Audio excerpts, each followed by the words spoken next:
Hello everyone, welcome to my YouTube channel Let's Cognize. Today our topic syntax and grammar of unit 3. I hope आपको last video अच्छे से समझ आ गई जिसमें हमने डिस्कस किया था इंडियननेस ऑफ इंडियन इंग्लिश के बारे में। आज हम डिस्कस करेंगे सिंटैक्स और ग्रामर के बारे में। Now let's start. Indian English demonstrate a number of features that shows that the language of the colonial rulers has been appropriated and nativized over a period of 200 years since its formal introduction.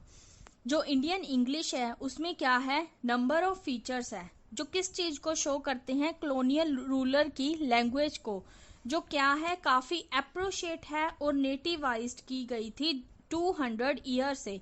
ये इसमें क्या है, formal introduction दी गई है English language की और इसके number of features की। Now ever is this seen more than eight the level of syntax and grammar. इसे क्या है, किसके लेवल पर देखा गया है लैंग्वेज को, सिंटैक्स एंड ग्रामर के लेवल पर। Indian English has a number of feature that are distinctly its own and sharply define its identity as compare to other varieties of English.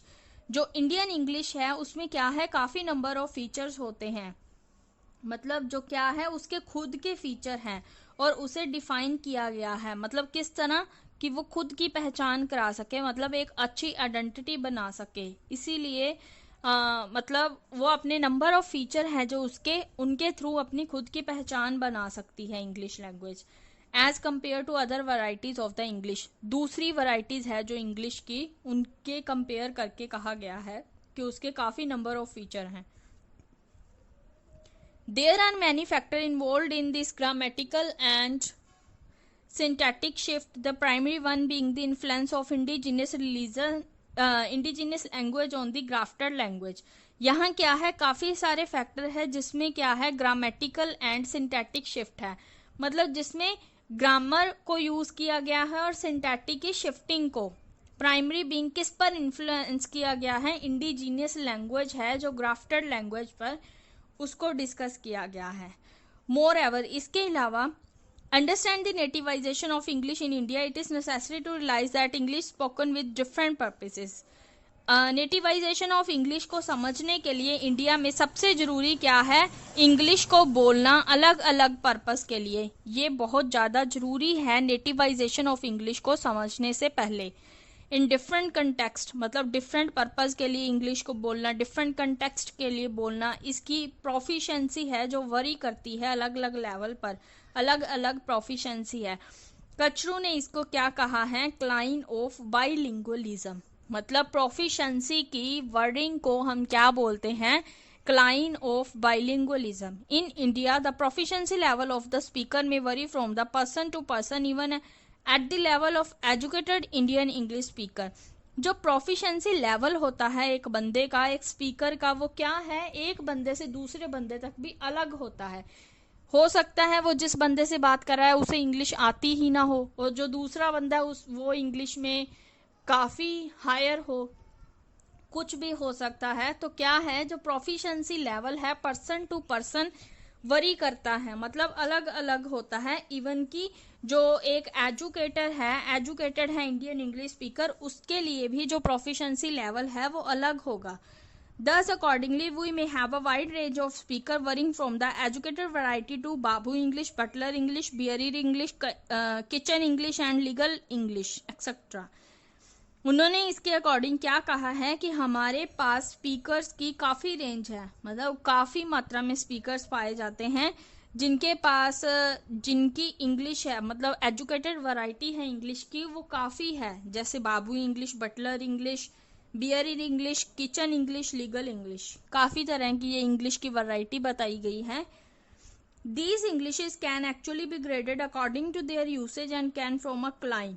ये जो इंग्लिश है इसे हम ग्रेड कर सकते हैं उनकी यूसेज के अकॉर्डिंग, मतलब कितनी लैंग्वेज यूज़ कर रही है उसके अकॉर्डिंग हम इसकी ग्रेड कर सकते हैं, और इसे क्लाइंट से ले सकते हैं from an extremely proficient speaker of English to a relatively poor speaker of English.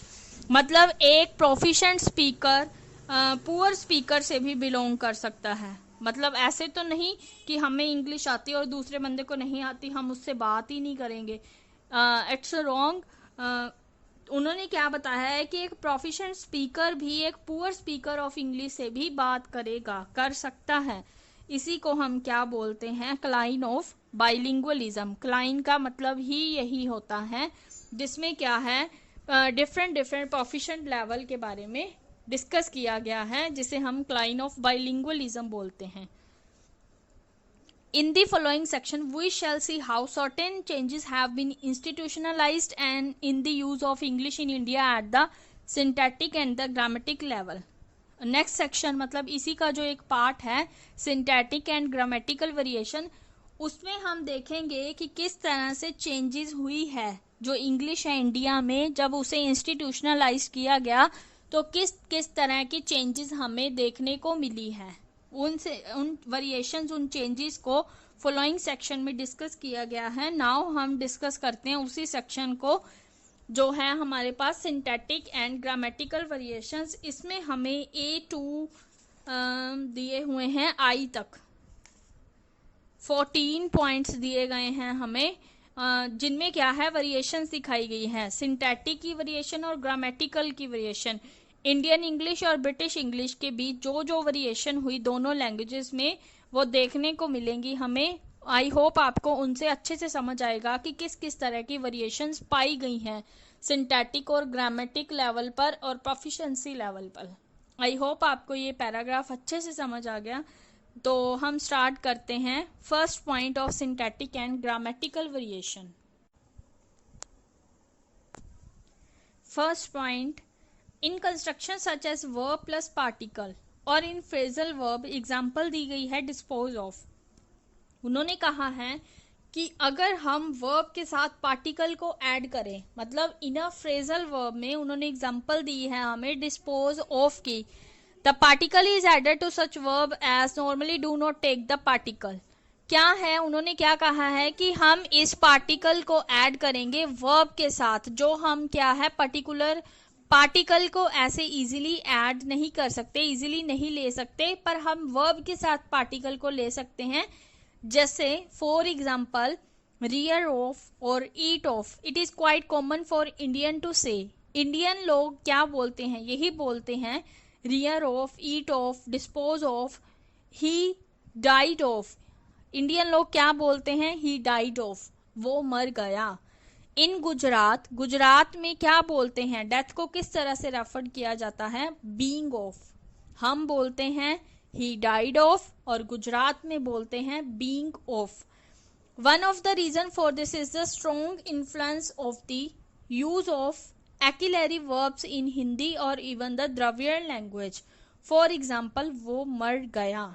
उन्होंने क्या बताया है, एक रीजन बताया है कि जो स्ट्रॉन्ग इन्फ्लुएंस, मतलब जो इन्फ्लुएंस होता है एंकिलरी वर्ब्स को यूज करने में हिंदी में, इवन की द्रविड़ लैंग्वेज में, हम क्या बोलते हैं, वो मर गया। ये काफी सारी वेरिएशंस आई हैं। अगर हम वर्ब को पार्टिकल के साथ ऐड करते हैं तो हम एग्जांपल लिए डिस्पोज ऑफ की, और उन्होंने क्या कहा है, अगर हम एज अ नॉर्मली वर्ब लेते हैं, पार्टिकल को नहीं लेते, तो वो क्या है, रियर ऑफ और ईट ऑफ। हम मोस्टली यही बोलते हैं, और हम अपनी लैंग्वेज में बोलते हैं ही डाइड ऑफ, गुजराती में बोला जाता है बीइंग ऑफ, और जो हिंदी और द्रविड़ लैंग्वेज है उसमें बोला जाता है वो मर गया। ये था फर्स्ट पॉइंट हमारे पास। आई होप आपको इनकी वेरिएशन समझ आ गई कि किस लैंग्वेज में क्या बोला जाता है और क्या क्या वेरिएशन पाई जाती है वर्ब और पार्टिकल से रिलेटेड। नाउ हमारे पास है second point, as regard the word order. ये जो सेकंड पॉइंट है ये वर्ड ऑर्डर पर बेस्ड है। वर्ड ऑर्डर कुछ भी हो सकता है, सब्जेक्ट ऑब्जेक्ट वर्ब भी हो सकता है, सब्जेक्ट वर्ब ऑब्जेक्ट भी हो सकता है। मोस्ट एजुकेटेड इंडियन स्पीकर में instinctively identify N unacceptable word order. क्या है, इंडियन स्पीकर होते हैं जो बिना, उनका कोई वर्ड ऑर्डर नहीं होता, अपने अकॉर्डिंग वो लाइंस क्रिएट कर देते हैं, सीधा ट्रांसलेट कर देते हैं। However there may be a deviation in terms of position of adverb and adverbial. Adverb और एडवर्बियल की पोजीशन पर काफी डेविएशन पाई जाती है।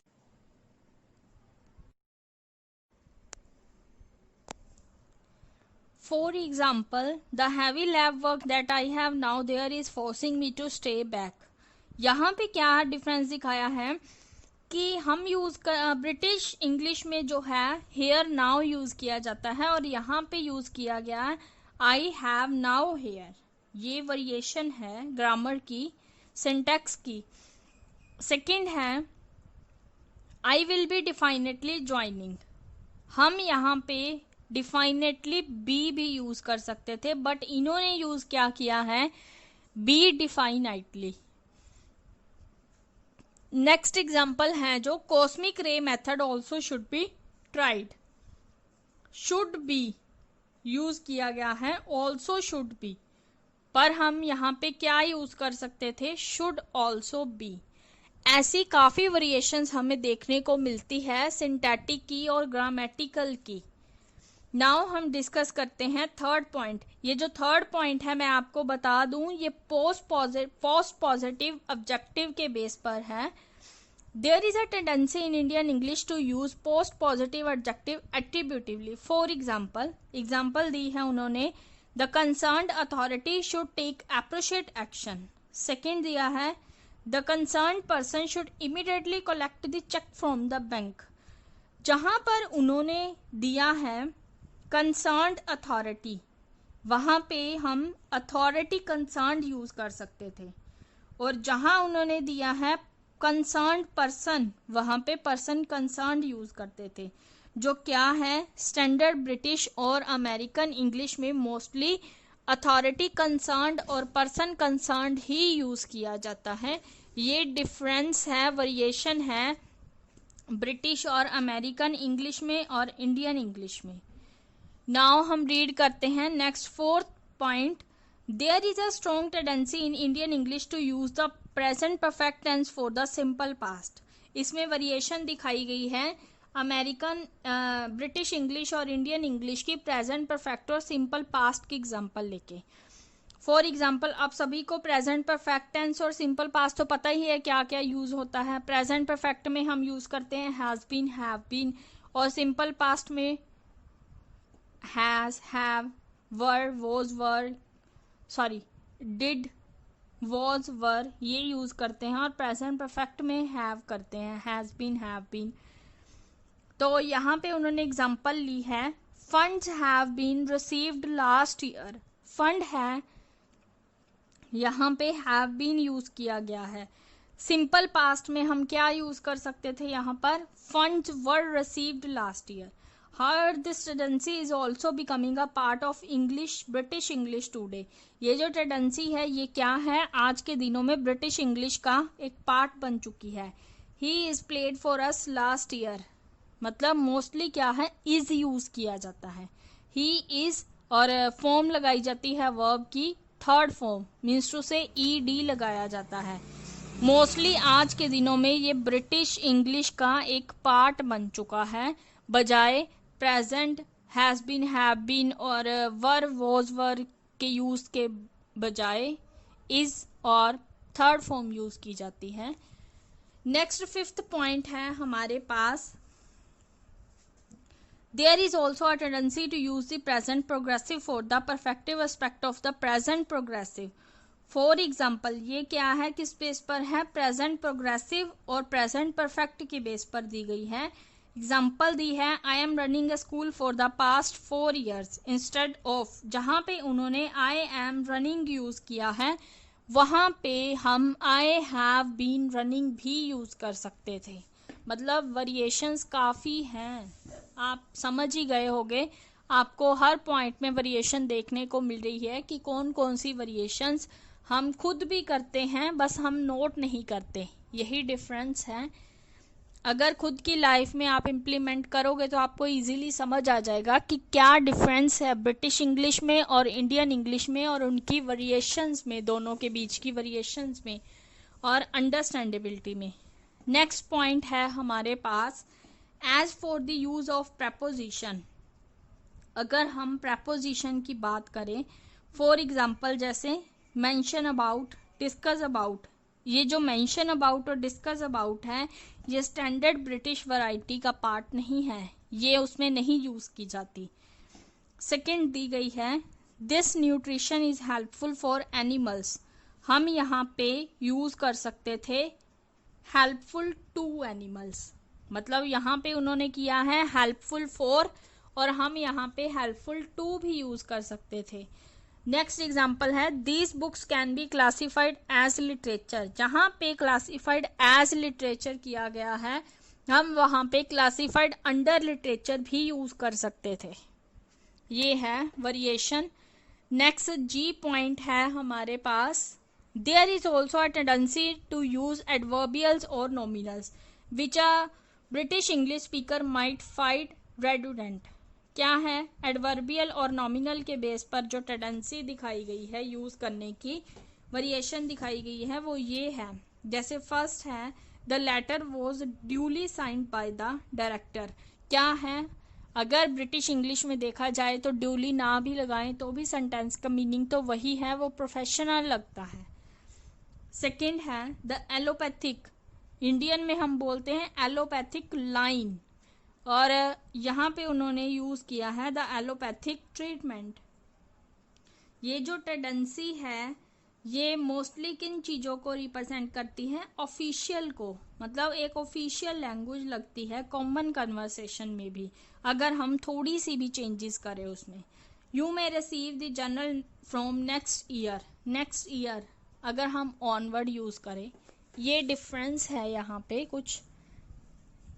नेक्स्ट पॉइंट है हमारे पास there is a tendency to use the more formal. अगर हम इफ के साथ वर यूज करते हैं तो वो सबजंक्टिव बनेगा।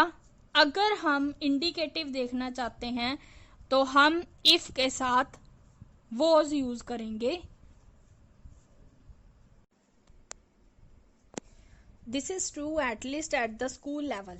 ये क्या है? सच है स्कूल लेवल पर, where student are asked to write ऐसे ऑन, जैसे if I were the prime minister of India. अगर एक स्टूडेंट, एग्जाम्पल दी गई है, इस पर ऐसे राइट करे if I were the prime minister of India. ये था हमारे पास इफ बेस्ड जो वेरिएशन पाई जाती है। नेक्स्ट पॉइंट है हमारे पास इन टर्म्स ऑफ नेगेटिव्स। अगर नेगेटिव की बात करें, Indian English prefers to use Indian English में क्या है? मोस्टली किस नेगेशन को यूज किया जाता है? एक्सप्लिसिट।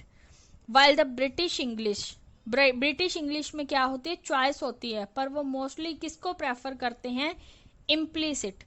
जो इंडियन इंग्लिश है उसमें नेगेशन की एक्सप्लिसिट टाइप को यूज किया जाता है, प्रेफर किया जाता है, और ब्रिटिश इंग्लिश में नेगेशन की इम्प्लिसिट टाइप को प्रेफर किया जाता है।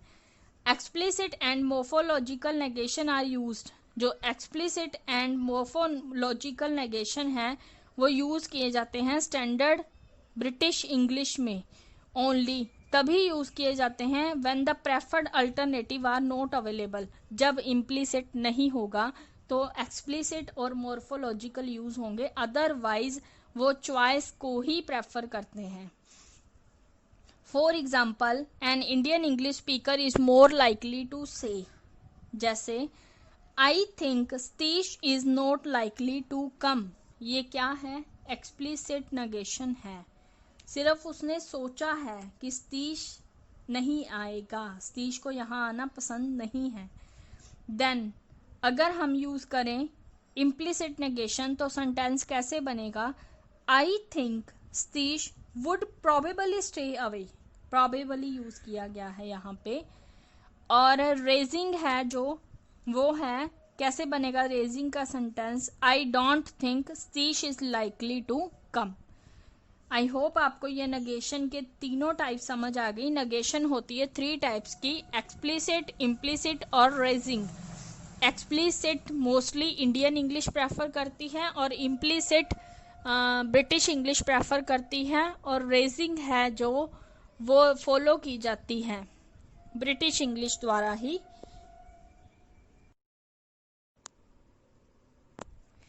नेक्स्ट जे पॉइंट है हमारे पास one of the most interesting deviation in the use of Indian English and an intrinsic characteristic of its nativisation is its use of yes or no. The choice of yes or no in an answer depends on.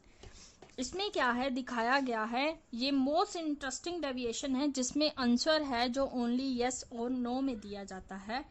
First है condition दिखाई गई है, the form of the question depend करेगा question की form पर. और second है the fact of the situation, situation की फैक्ट पर डिपेंड करेगा. If both of them have the same polarity, अगर दोनों की सेम पोलरिटी है, that is both are positive और बोथ आर नेगेटिव. अगर दोनों पॉजिटिव होंगे और दोनों नेगेटिव होंगे तो आंसर यस आएगा.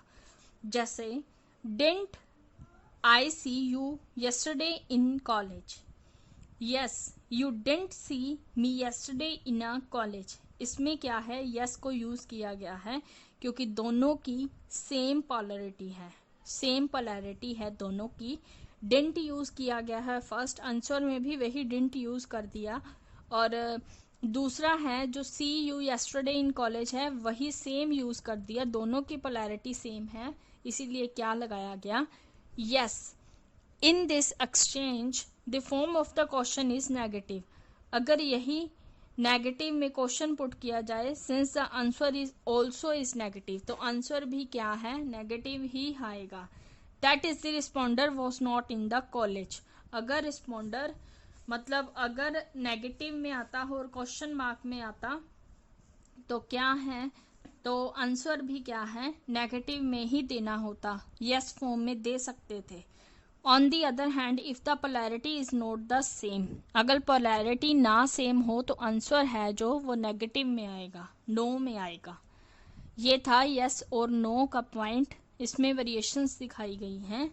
अगर दोनों की पोलैरिटी सेम है, दोनों पॉजिटिव हैं और दोनों नेगेटिव हैं तो दोनों का आंसर है वो यस में लिया जाएगा. और दोनों की पोलैरिटी अगर डिफरेंट है तो आंसर नो में दिया जाएगा. नेक्स्ट पॉइंट है हमारे पास, ये बेस्ड है एडमिनिस्ट्रेशन लॉ की वेरिएशन पर. Indian English might tend to use an excess of polite forms primarily because the kind of English introduced in India was meant for administration and law. उन्होंने क्या कहा है कि जो इंग्लिश है उसे इंट्रोड्यूस किया गया था इंडिया में एडमिनिस्ट्रेशन एंड लॉ के लिए. Both of which use polite register, दोनों को यूज किया जाता है पोलाइट रजिस्टर के लिए. Later they become a part of conversational Indian English, और बाद में क्या है ये एक कन्वर्सेशन का पार्ट बन गई, मतलब इसे as a communication medium of instruction के लिए यूज किया जाने लगा. For example I would be greatly obliged by your munificence. ये एग्जाम्पल दी है उन्होंने एडमिनिस्ट्रेशन लॉ के रिलेटेड. नेक्स्ट लास्ट पॉइंट है हमारे पास वेरिएशन का, there may be a use of excessive conversation opener. जैसे हम बात करते हैं बीच में 2-3 वर्ड है हम इंग्लिश यूज कर लेते हैं, बाकी हम हिंदी या पंजाबी बोलते हैं, उसे हम बोलते हैं कन्वर्सेशन ओपनर. उसकी एग्जांपल दी हुई है. जैसे कोई हम बोलते हैं well, very good, you see तुमने देखा, आई थिंक मैंने सोचा था, मैंने सोचा, आई होप मैंने आशा की. ये ऐसे सेंटेंस जो 2-2 वर्ड्स हैं हम अपनी मदर टंग के साथ यूज करते हैं, उसको हम बोलते हैं कन्वर्सेशन ओपनर. आई होप आपको ये सारे पॉइंट अच्छे से समझ आ गए. एक बार हम रिमाइंड कर लेते हैं. फर्स्ट पॉइंट में हमने डिस्कस किया था वर्ब प्लस पार्टिकल से जो वेरिएशन आती है. सेकेंड पॉइंट में हमने वर्ड ऑर्डर के बेस पर वेरिएशन देखी थी.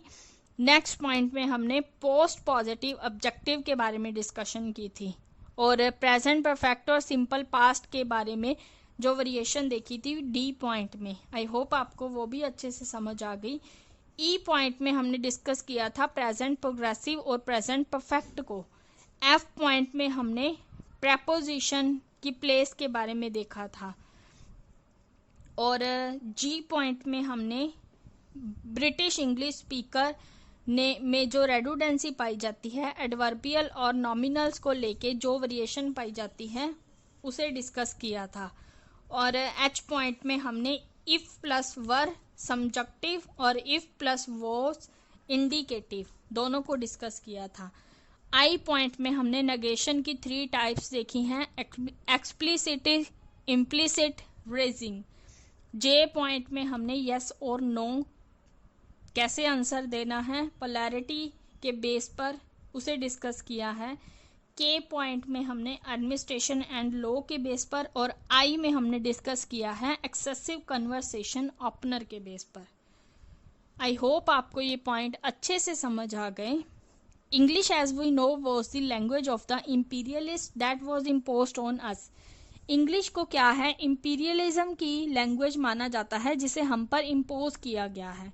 And has now come to stay, और ये अब चल रही है, नो डाउट, ये डाउट नहीं है। English that is spoken in India, जो इंग्लिश इंडिया में बोली जाती है, हैज़ इट्स यूनिक कैरेक्टरिस्टिक, उसकी क्या है, यूनिक मतलब अलग ही अपनी विशेषता है। And its own history of involvement, और इसकी अलग हिस्ट्री है एक। Let us now examine the morphological innovation that have been made in Indian English. Next section में हम डिस्कस करेंगे morphological innovation in Indian English. I hope आपको ये वीडियो अच्छा लगा, सिंटैटिक और ग्रामर वेरिएशन का, और आपको इजीली समझ भी आ गया। सो subscribe this channel and press the bell icon to get notification of all more updating new videos related to MA English Literature। तब तक आप ये रिवाइज करना, रीड करना अच्छे से। मिलते हैं नेक्स्ट वीडियो में। Thank you guys, bye bye, have a nice day.